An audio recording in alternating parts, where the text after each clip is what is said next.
How's it going, everybody? Welcome back to another episode of Infinite Sports. I'm your host, Kenneth Gruenfelder, to discuss a variety of topics, both football and baseball. It's Super Bowl week, and, can't believe we've made it to this point. I'm going to say that every single year.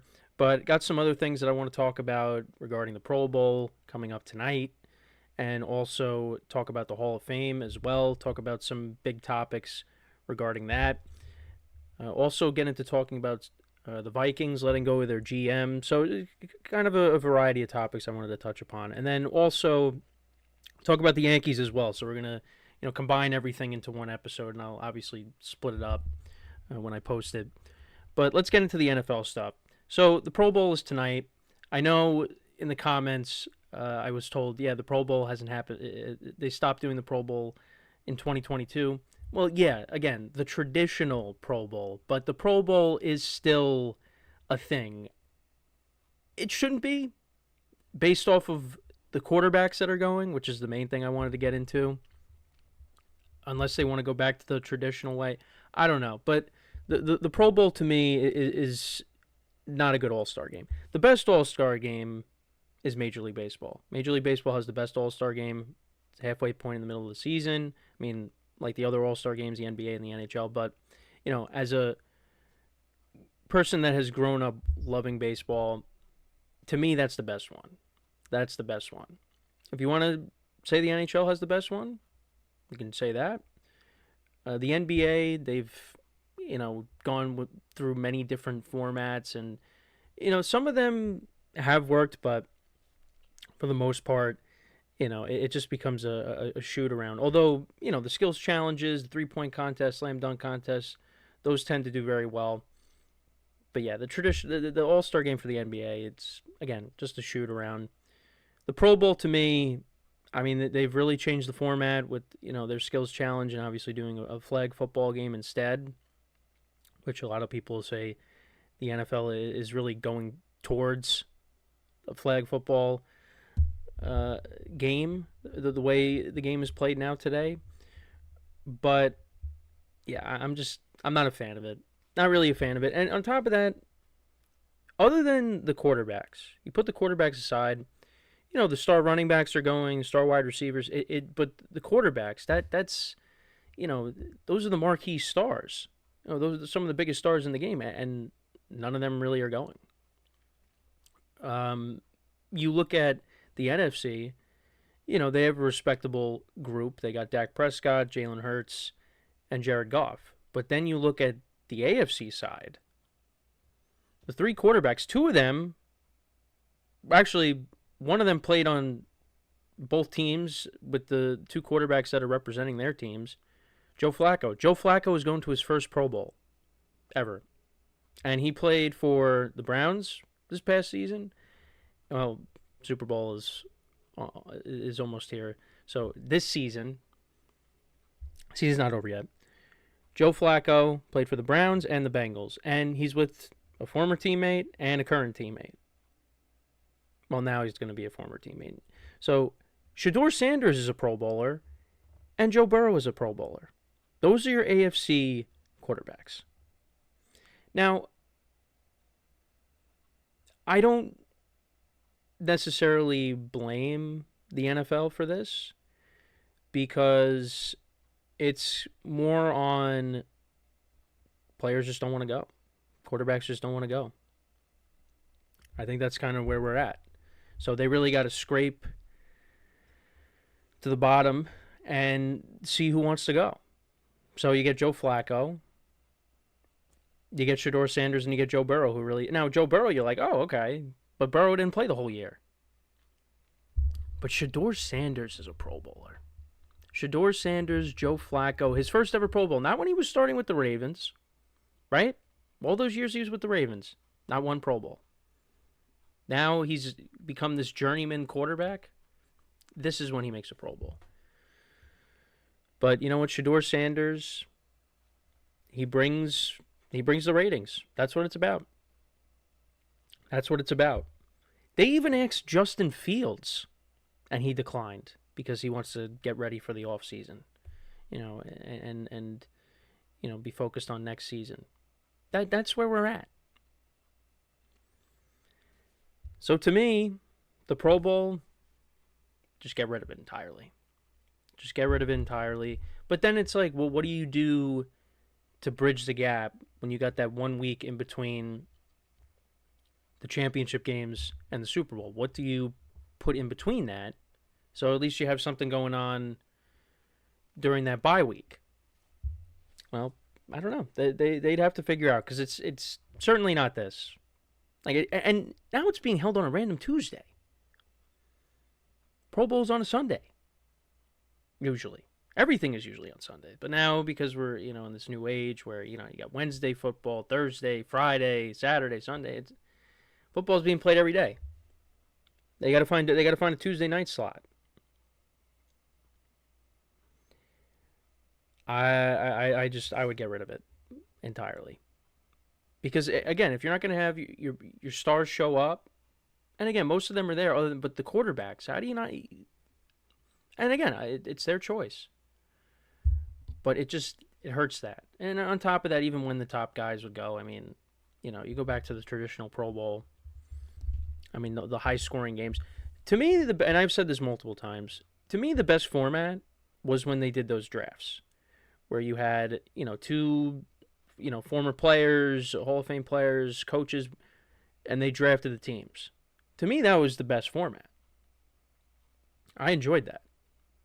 But then they went away from it and went back to the traditional NFC versus AFC, and then now we're doing this. So I don't know. Not really a fan of it. But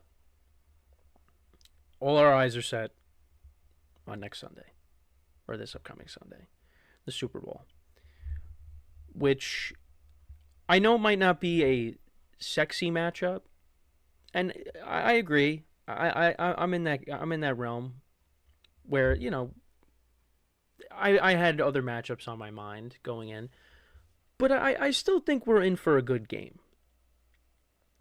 I think, look, first of all, both teams deserve to be there. I know some might roll their eyes and say, oh, the Patriots don't because they had an easy path. Patriots are a good team. I'm not going to sit here and say, that, they shouldn't be here. They were a good team this year. They benefited from a soft schedule. I get that. But I do think that they have what it takes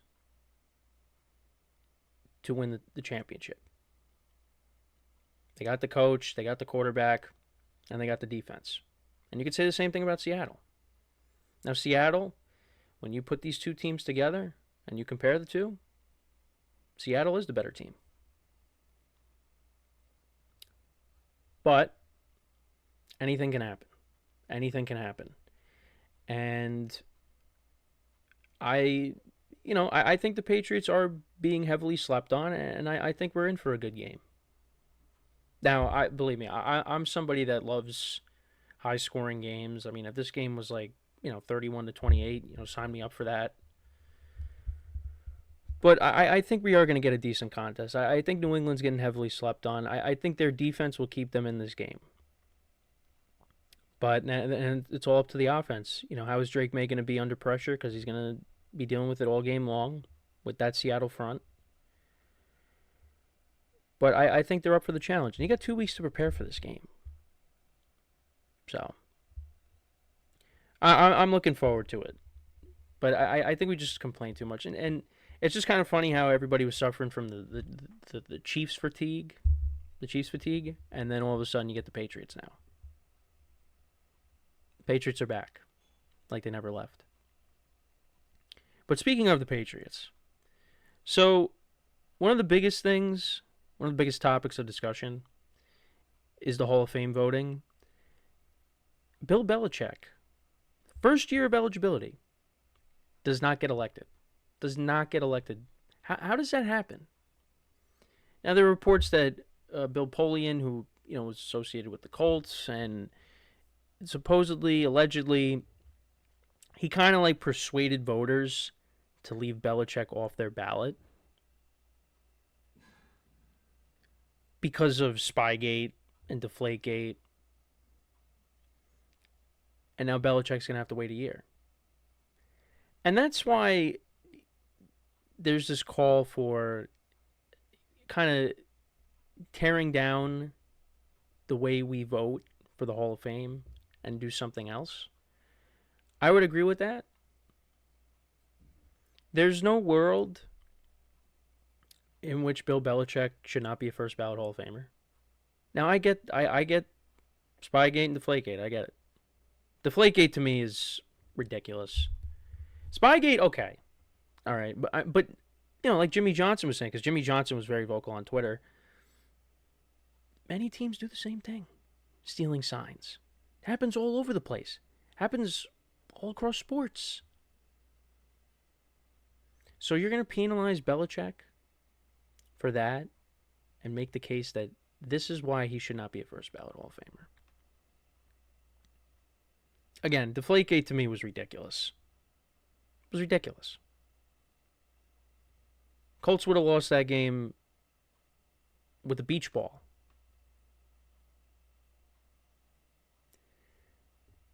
I still can't even believe that was a thing. And Brady ended up getting suspended. Which I want to say something about that. But there is no reason that Bill Belichick should not be elected into the Hall of Fame first year of eligibility. He should be in. And Robert Kraft's not getting in either. As of right now. But they both should be in. Part of two dynasties. And even before that, with the coaching staffs that Belichick was associated with, working with Parcells, with the Giants. I don't get it.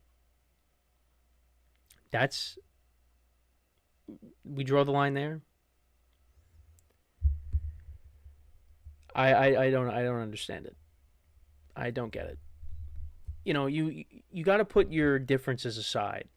You have to be objective. You look at the body of work. First ballot Hall of Famer. There's no question about it. Now, I know the argument has kind of swayed more in Brady's favor when talking about who was more responsible for the dynasty, Brady or Belichick. And Brady goes and leaves for Tampa after the 2019 season, wins the Super Bowl the first year, makes the playoffs all 3 years that he was in Tampa, 3 division titles. And Belichick, yeah, they made the playoffs in 2021, but it was a decline. And he ended up losing his job. So yeah, it looks more like, hey, it has a lot more to do with Brady than it did Belichick. But it's not like when Brady got there, he was this top draft pick. He was a 6th-round pick. And the Patriots took a chance on him. And got a great work ethic. Got his opportunity when Drew Bledsoe got hurt. And the rest is history. But they both needed each other. And Brady waxes poetically about Belichick anytime he's asked about him. Especially about this subject with him not being elected this year. They needed each other. And they succeeded. And then, it got to a point where relationship got sour. Brady went elsewhere. And he continued to thrive in a good situation. And Belichick's ways, got stale, and now he's coaching college football. Chapel Hill. So, I don't think that should also be a reason why he gets left off. That because Brady succeeded without him, that kind of hurts his legacy.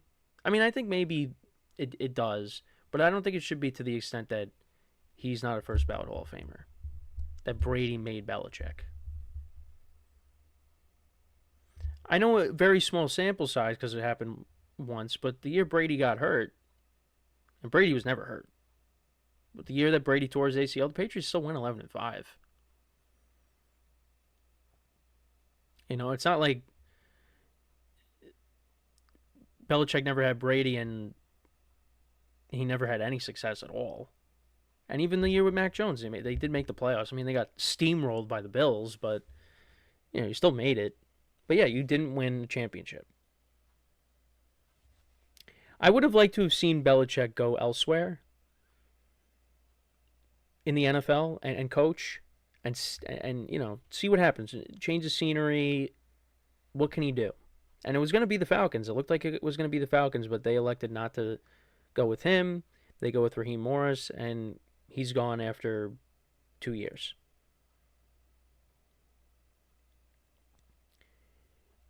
I don't think we're ever going to see that.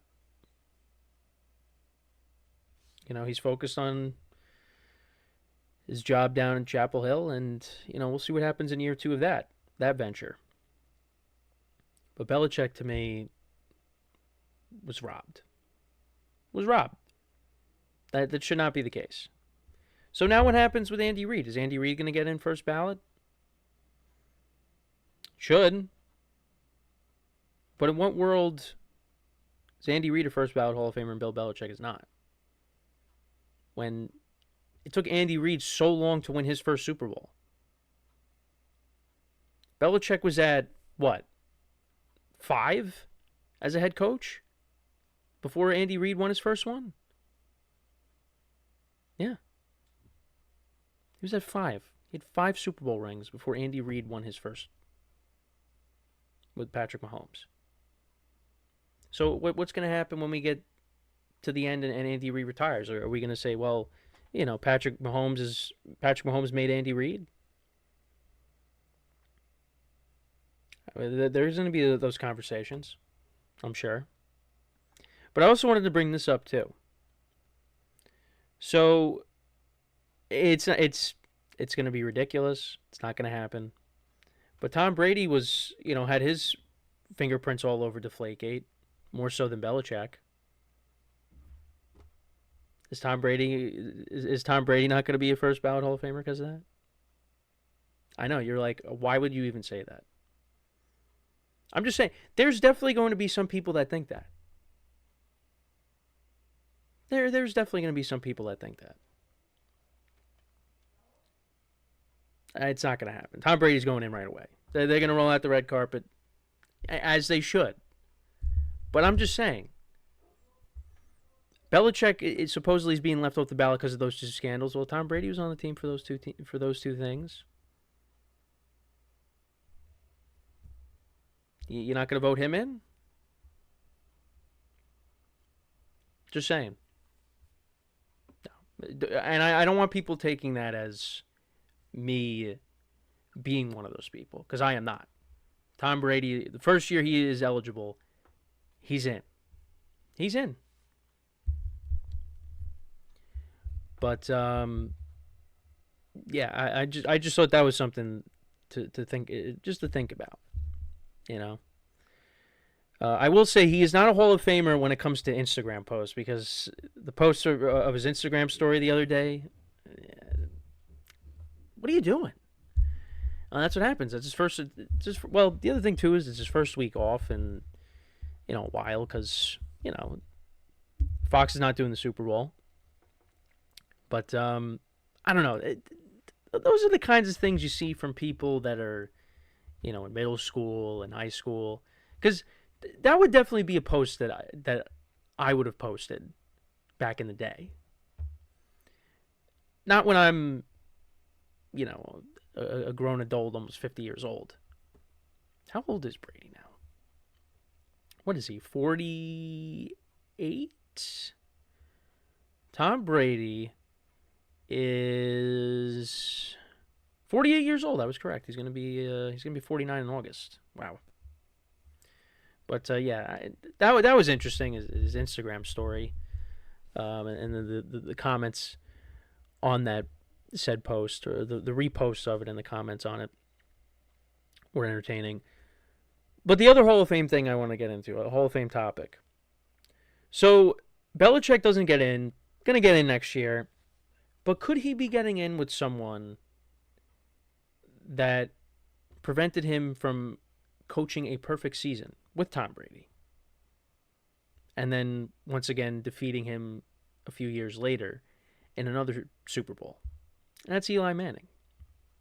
So Eli didn't get in again. I'm not surprised by it. At this point, I know Eli's going to get in. I know he's going to get in. Yeah, it's unfortunate that it's going to continue to be a wait. But he's going to get in. What I don't like is the disrespect that gets thrown his way when you talk about Eli and the Hall of Fame, because it is a divisive topic. Because his career and the reason for him to be a Hall of Famer is because of those 2 Super Bowl runs. And when you take those away, he's not a Hall of Famer. The thing is, okay, you can't take those away. That's why he's a Hall of Famer. Those 2 runs, and there's other avenues that are other things that you can include, that he is top 15 passing yards, passing touchdowns. The fourth quarter comebacks. I mean, he had so many. And it wasn't just, in those playoff games where most of the time he was ahead, except for the Super Bowl. Like the Super Bowl, he had to, come back. But, in the regular season, it was longer than just those 4 games. Because you got to remember, 2011, the Giants looked like they weren't going to make the playoffs, and they basically had to win out to get in. And because Eli got hot and the team got hot as a whole, they were able to make the playoffs, clinch the division, and then they had that magic carpet ride all the way to the Super Bowl. And, they went back and forth with Tom Brady. The defense made plays. Eli made plays. I mean, they had the Super Bowl replays on NFL Network, the half-hour specials. And just seeing that throw to Manningham, I mean, it's one of the greatest throws you're ever going to see. He did that. The guy that we talk about with the 500 record and all the interceptions, he did that in the Super Bowl. He prevented Tom Brady. Now, obviously, Nick Foles knocked him off too. But Eli Manning prevented Tom Brady from having 9 Super Bowls and being the first team since that Dolphins team from all those years ago from having a perfect season. Now, again, football's a team sport. Defense played a key role as well. But Eli Manning was the starting quarterback for that team in 2007. And then 2011, it's my favorite Giants season of all time. It's because I remember it. 2007, not so much. That's when I started to understand sports and get into all that. But 2011, I remember. It was a great year.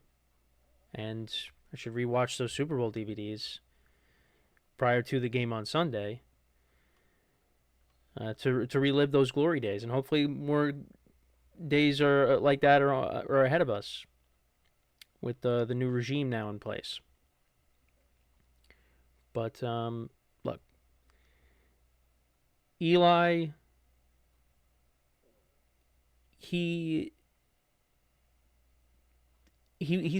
feel like he's underappreciated.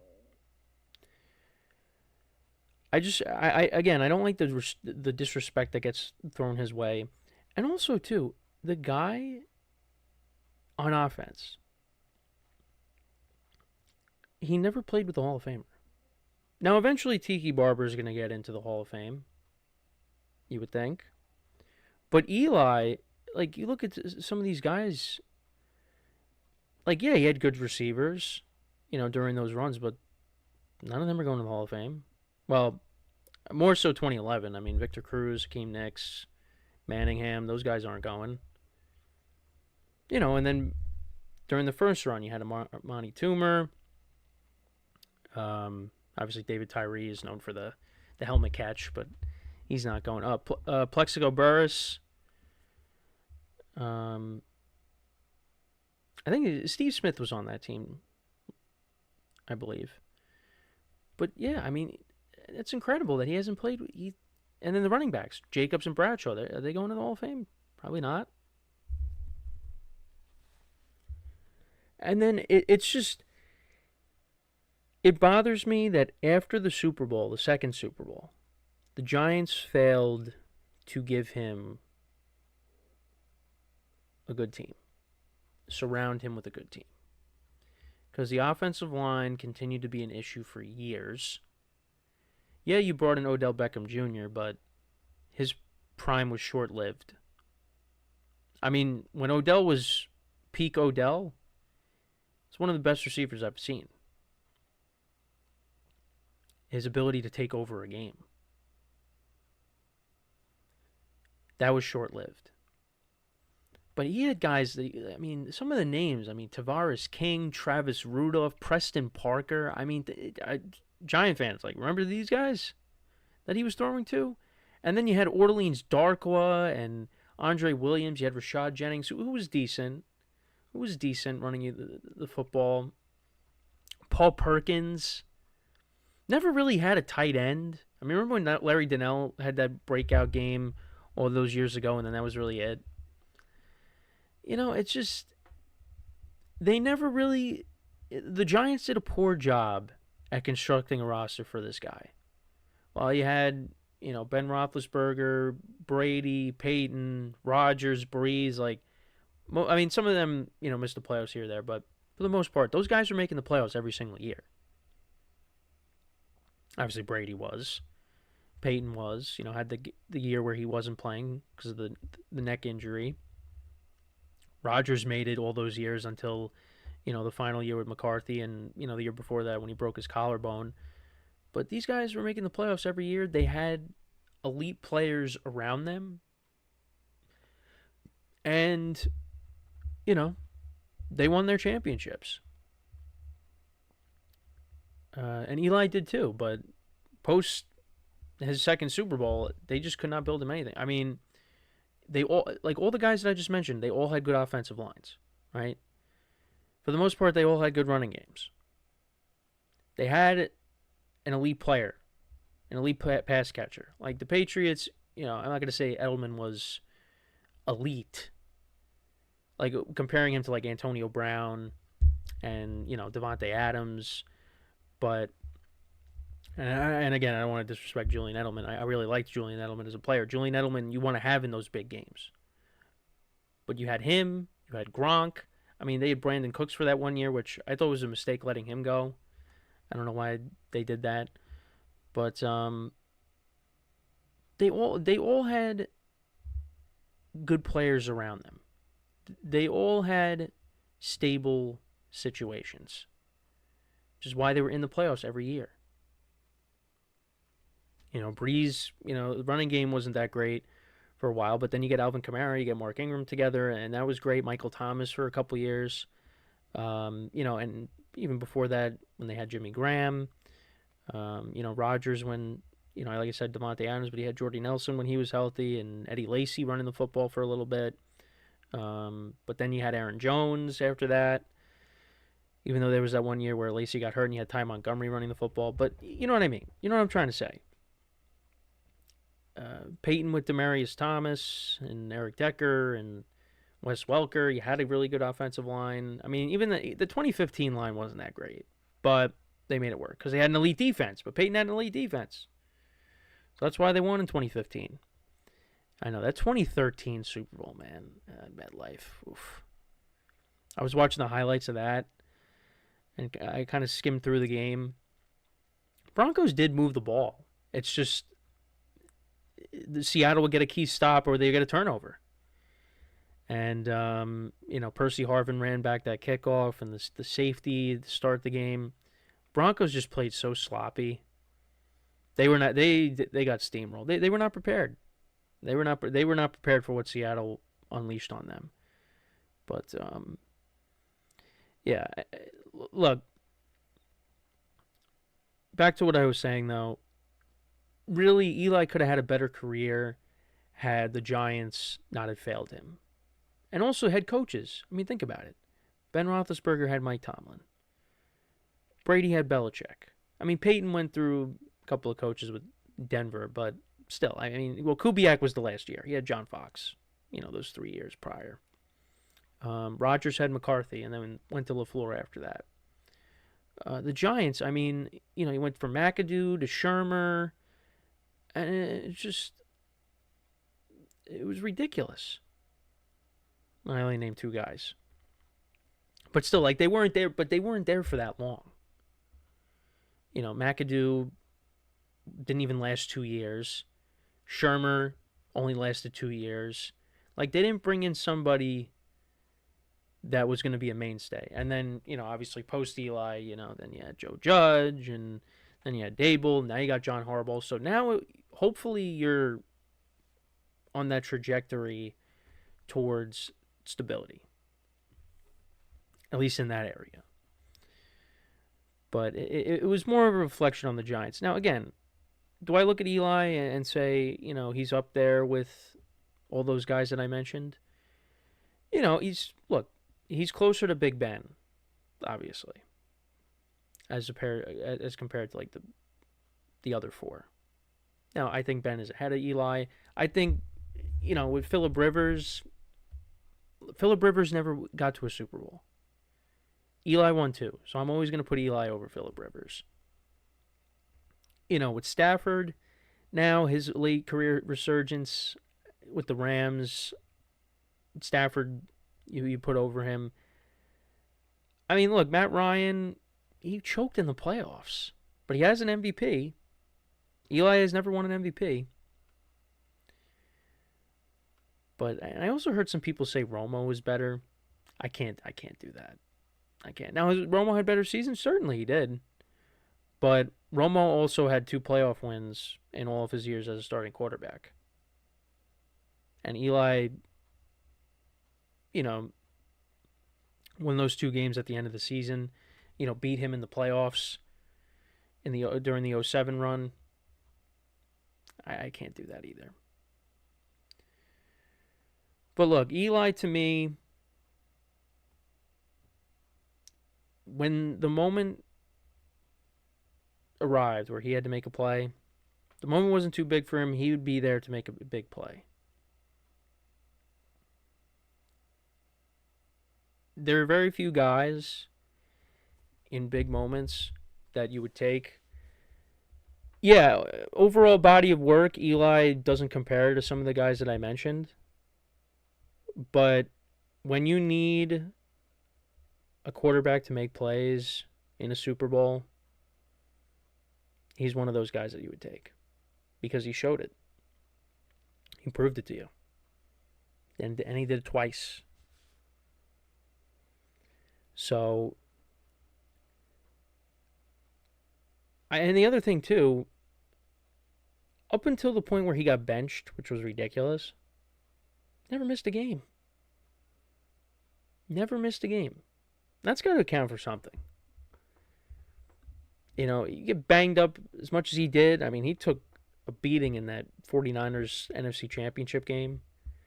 But he was one of those guys that really took a beating. And he kept getting up, and he just kept playing. And never got hurt. Never missed time. Was there every single week. And again, if the Giants did a better job at building a good team around him, then he'd have a better record. I mean, go back to 2015. I mean, he had probably his best statistical season. How many times did Eli put up a ton of points, but that defense couldn't stop anybody? Perfect example, that Saints game against Drew Brees. They threw 13 touchdown passes combined. And they ended up losing the game 52-49. Is that on Eli? Eli put up 49 points. Well, actually, no. There was a pick 6 in that game. But still. They blew a lot of leads. Those 2 years when McAdoo was the offensive coordinator, Eli actually had pretty good statistical seasons for his standards. It's just the defense wasn't very good. So it's a lot of what ifs.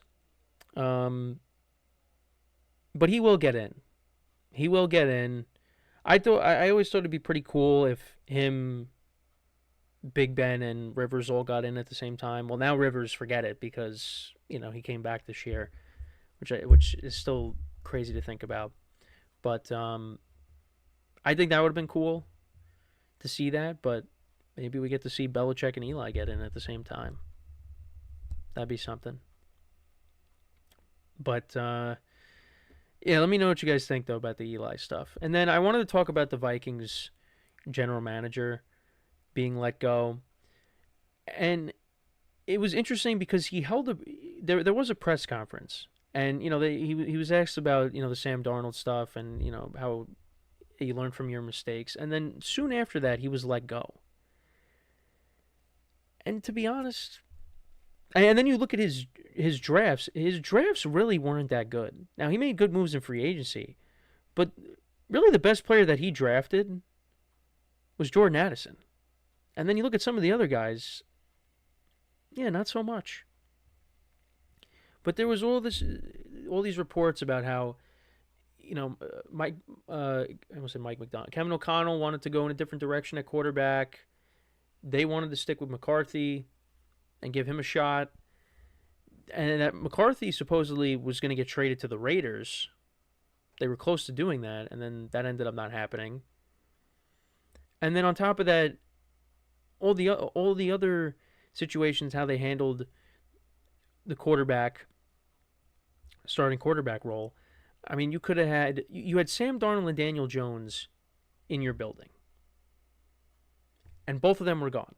Both of them walked out the door. Sam Darnold went on to play for the Seahawks, and now he's playing in the Super Bowl this week. And Daniel Jones had a very good year up until his injury. And you were left with J.J. McCarthy. Now, the Vikings still ended up winning 9 games with 3 different starting quarterbacks, between Brosmer and... Actually, no. Was it 3 or 4?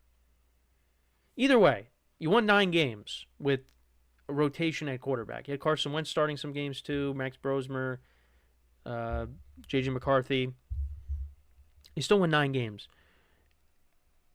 But you see what Sam Darnold did. You see what Daniel Jones did. You could have had a better year had you kept one of those guys. And I think the Vikings really should have leaned in and tried to get Darnold back. Because you knew what you were getting out of Darnold. Now, I understand the last 2 games, week 17 or week 18 and the wild card round, did leave a bad taste in your mouth because of how he played. But he was getting sacked all over the place, was not getting help from his offensive line. And then you see how he's looking with good protection, the confidence. I mean, he's looked great in these 2 playoff games. And we'll see what happens in the Super Bowl. But you knew what you were getting with Darnold. You had a good year. Had you have kept Darnold, I'm not saying you would have made it to the Super Bowl, but you would have been one of the top teams in the NFC had you had kept Sam Darnold. Justin Jefferson would have had a bigger year. And it just... The fact that they let him go and gave J.J. McCarthy a shot. Now, look, you invested a first-round pick in him, a high first-round pick in him. So you want to see if it works. But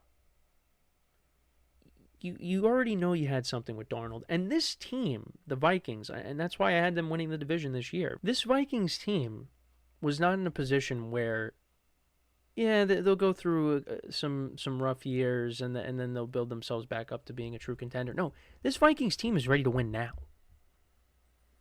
And rather than going with somebody that played under the system for a year and excelled, you reset that clock and go to somebody that didn't play at all last year.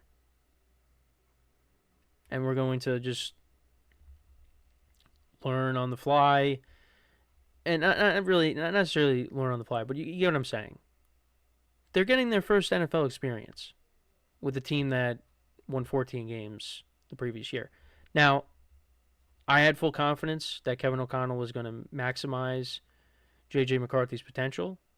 Yeah, there was going to be some learning curves, but they had enough around him that I believed he would be successful and this team would be very good. But it didn't matter. J.J. McCarthy was not good. Now, he was a little bit better when he came back from the injury, but he really wasn't that good. And you went from winning 14 games to now 9 games.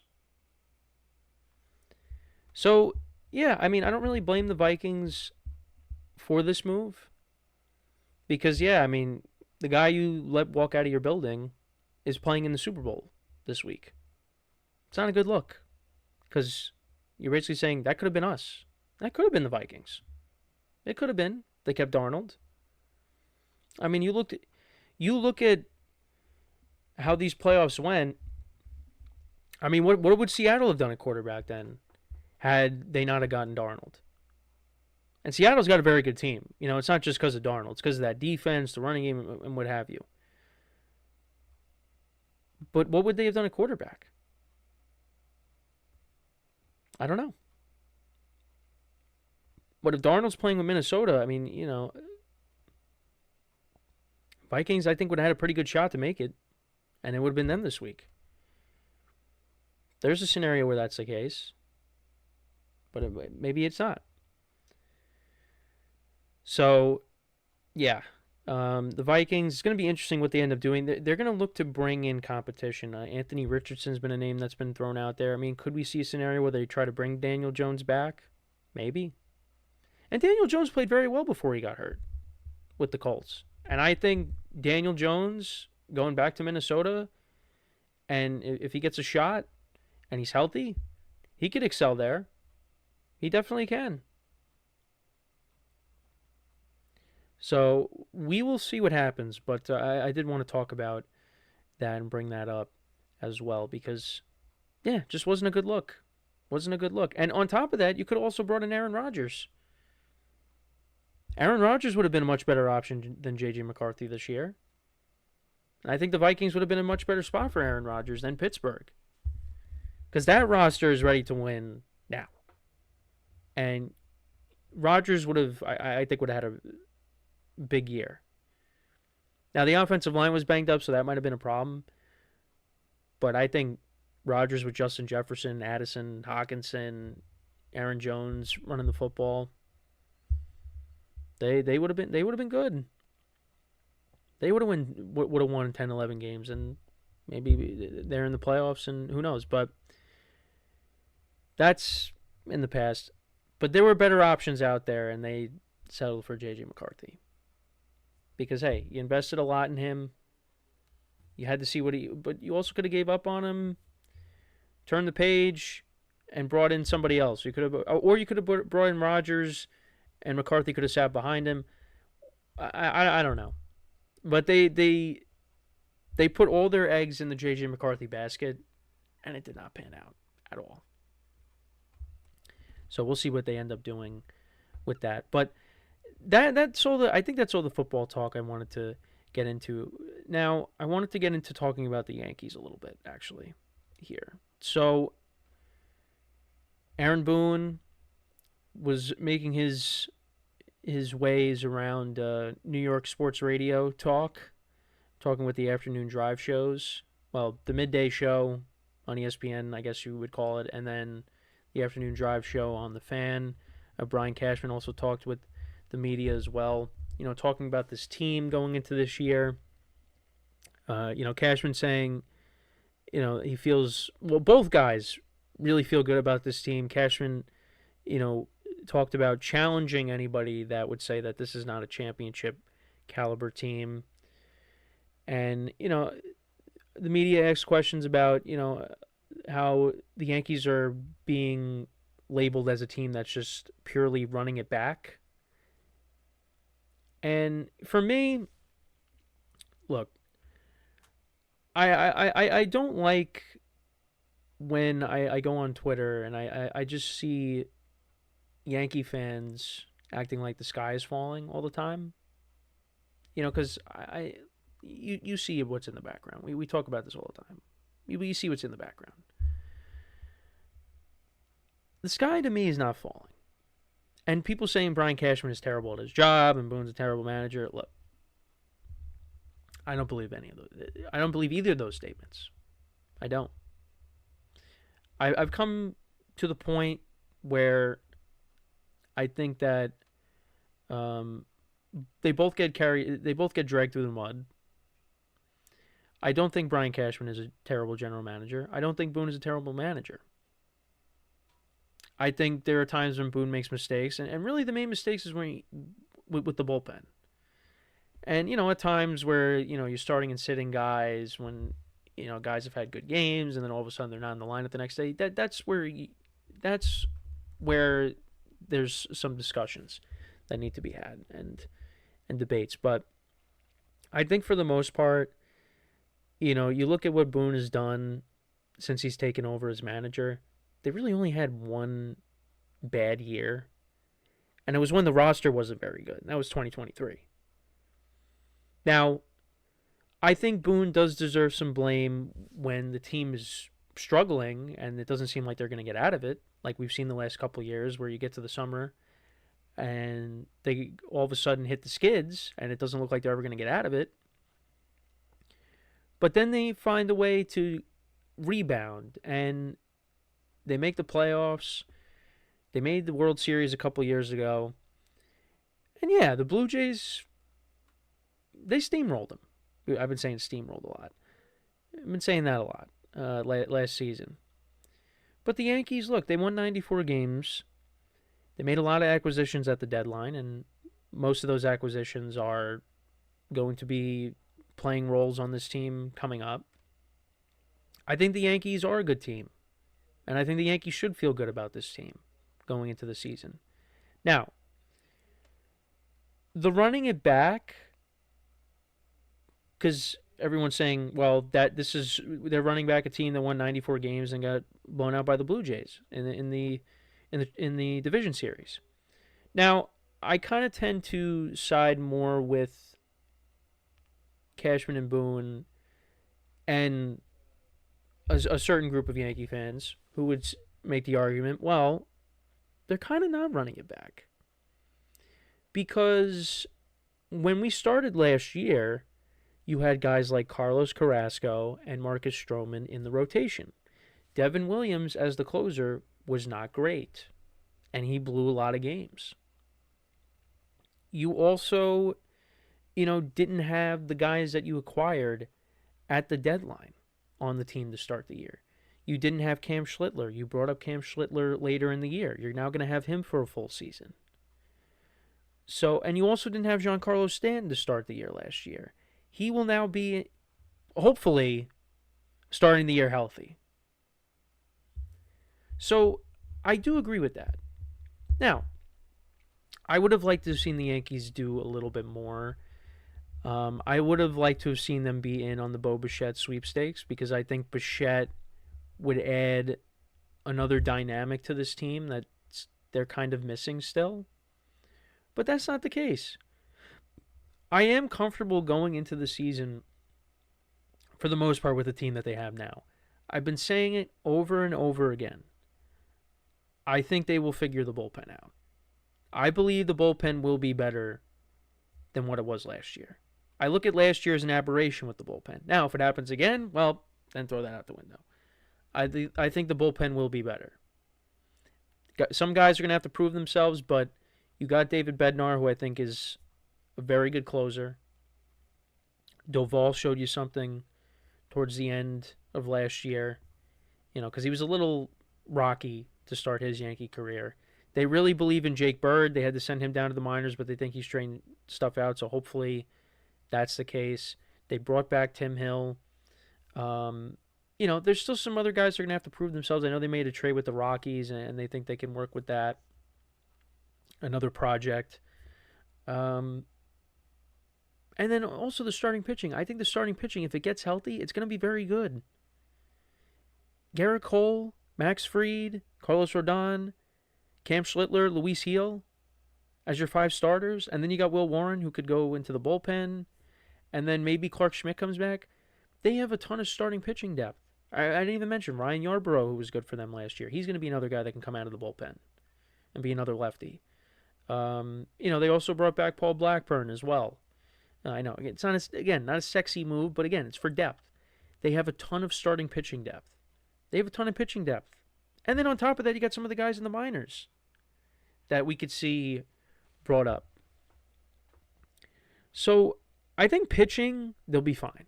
Like, they got to get guys back healthy, like Cole, Rodon, Schmidt over the summer, but they're going to get Cole and Rodon back, within the first couple months of the season.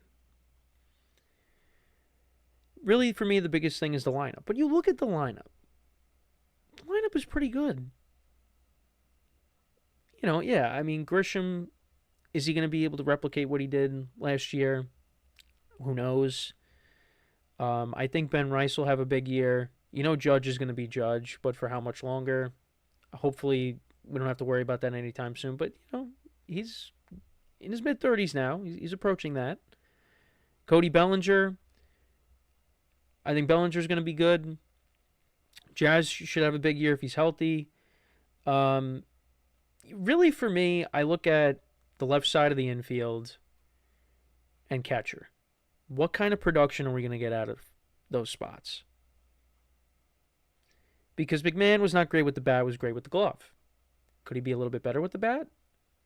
I hope so. Shortstop, it's going to be Jose Caballero to start the year. And I thought Caballero, had a little bit of pop with his bat when the Yankees traded for him. So we'll see about that.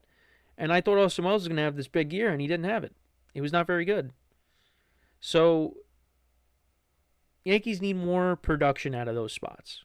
And hopefully Grisham can continue what he did last year, at least for this 1 year, because this is probably going to be it for him as a Yankee. Definitely going to be it for him as a Yankee. And then also you got Dominguez. What kind of role is Dominguez going to play? It doesn't seem like the Yankees are going to move them. We talked about this. I don't think they should trade Dominguez or Spencer Jones unless they're really getting an impactful player, whether it's a pitcher or someone they add to the lineup. Because, again, Grisham's going to be here for only 1 year, and then he's going to be gone. So then that's going to open up a spot. And Dominguez is still very young. I hope Dominguez can continue to develop and really blossom into the player that we all expect him to be, because it's there. If he could become that switch hitter, if he could be just an average fielder, the Yankees got themselves a good player. And we know he's a good base runner. Well, he did get thrown out on the base paths last year. I know there was that incident in Boston, but he's got the speed. And he's a good left-handed hitter. But if he can develop from the right side and he could be a good fielder, average fielder, he's a good player. So I don't want to give up on him yet. I don't. And also Austin Wells, last year was really his first full year as the full-time catcher, because the previous year was between him and Trevino, and then he kind of took over. Now this is going to be year 2. Now when it comes to Volpe, I'm down on Anthony Volpe, as many of us are. I hope he proves us wrong and comes back and he lights it up. I just don't see it. But the Yankees have full confidence in him. They're going to continue to have full confidence in him. And they expect him to come back and be productive. So we'll see if they end up being right. And if they end up being right, good for them. Good for them, because then that shows that you just got to continue to be patient with some guys. So, but yeah, when it comes to Cashman and Boone again, it's a tough job. It's a tough job. And I knew, and Boone kind of pushed back on the notion that they're kind of content with just winning. Just having good years. They don't really care if they don't make it to the World Series and win it or not. And Boone said, well, that's the case, then I wouldn't be doing this. He does want to win. They both want to win. It's just, the Dodgers have kind of set this bar now where it's like you got to spend to try to keep up with them. Because now it's like, now they got Kyle Tucker, they got Edwin Diaz. Oh, man, they got all these guys. How are we... But also, Two, I mean, the bigger thing is a lot of fans look at the Yankees and say, you got all these championships, and it's been a long time. The mission statement is championship or bust, and they haven't won a championship in a while. Now, for me, my expectations are, look, it has been a while. I would like to see them win a ring. But to me, that does not mean you have to win a ring every single year. No. Now, that was my mindset, 7 years ago. Now it's just get back and get one. And then we'll go from there. Because to me, there needs to be an urgency to win a championship in this window. Because you have arguably one of the greatest players of all time on your team right now, in his prime. Might be leaving his prime soon. And if you are not able to win a championship with that player, that to me is a failure. And that will be held against them for years to come if they are not able to win a ring with Aaron Judge in this window. This Yankees team is good, and if they have to improve this team, they will make trades at the deadline like they did last year, and they made a ton of trades at the deadline last year. To me, gotta win a ring with Judge. And I think with this pitching staff in a better spot, and the offense was good last year. It's just you get to the playoffs and all of a sudden they don't hit. That's because you're going up against good pitching. Something's got to change. But I do think this Yankees team is going to be good. Once we get closer to the regular season, I'll make predictions on, division winners, playoff teams, World Series prediction. But the Yankees will be in the playoffs. They will be. And if they're not, well, that's a problem. That will, Yankee fans are going to lose their minds if that's the case. But if guys are healthy, I think, if Judge gets hurt, then you could forget it. But as long as Judge stays healthy the whole year, Yankees are going to be fine. They'll make the playoffs. Now it's all about taking that next step and getting back to a World Series. But I think for all of us, we kind of know what's going to happen this year. It might be, rinse and repeat from the last couple of years. Only time will tell. But, let me know what you guys think about the Yankees, what Cashman and Boone both had to say. Look, again, this is a good Yankee team. They're better than how they started out last year. I expect them to win their 90-plus games and make the playoffs. But it's really what you do in the playoffs is what's going to truly define you. So, but as always, everybody, make sure to leave a like, comment, and subscribe to the video, to the channel. Make sure to follow us on the social media platforms in the description below. And wherever you get your podcasts, you can listen to us as well. Just look up Infinite Sports, and you'll find us there. And as always, I'm your host, Kenneth Grunfelder, signing off. Have a good one, and I'll talk to you guys next time. Take care.